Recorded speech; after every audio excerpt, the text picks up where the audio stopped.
Jurassic Park by Michael Crichton. By Aaron, the avid reader. Aaron says T-Rexes didn't live in the Jurassic.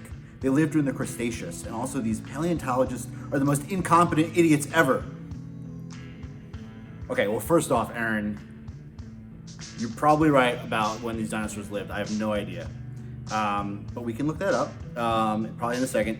But come on, if they're paleontologists, they had to have gone to school for at least like 15 years. So no, you're wrong.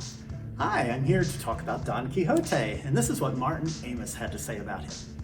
While clearly an impregnable masterpiece, Don Quixote suffers from one serious flaw, that of outright unreadability. This reviewer should know because he has just read it. The book bristles with beauty's charm, sublime comedy. It is also for long stretches approaching about 75% of the whole inhumanly dull. Reading Don Quixote could be compared to an indefinite visit from your most impossible senior relative, with all his pranks, dirty habits, unstoppable reminiscences, and terrible cronies. When the experience is over and the old boy checks out at last on page 846, the prose wedged tight with no breaks for dialogue, you will shed tears, all right, not tears of relief, but tears of pride. You made it despite all that Don Quixote could do. Well, what does Martin Amis know?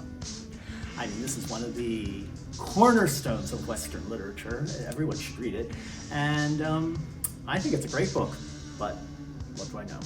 Inhumanly dull. Pardon me. All right, Jurassic Park by Michael Crichton. Margaret writes, if I could rate this lower than 1 star, I would.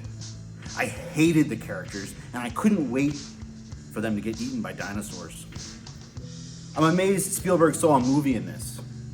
I did see the movie, and I had the exact same reaction.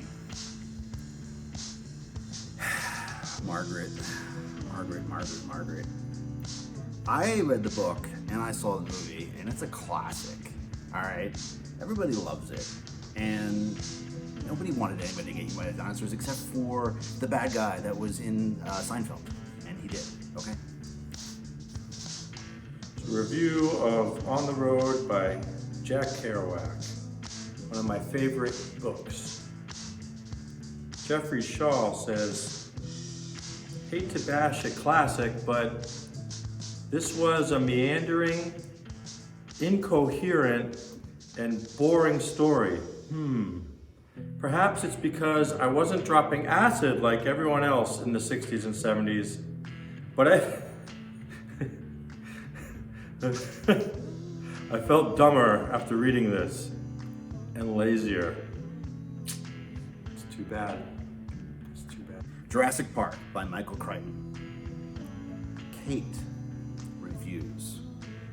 Kate says, this book is the reason I'm highly suspicious of sparrows nesting underneath the deck.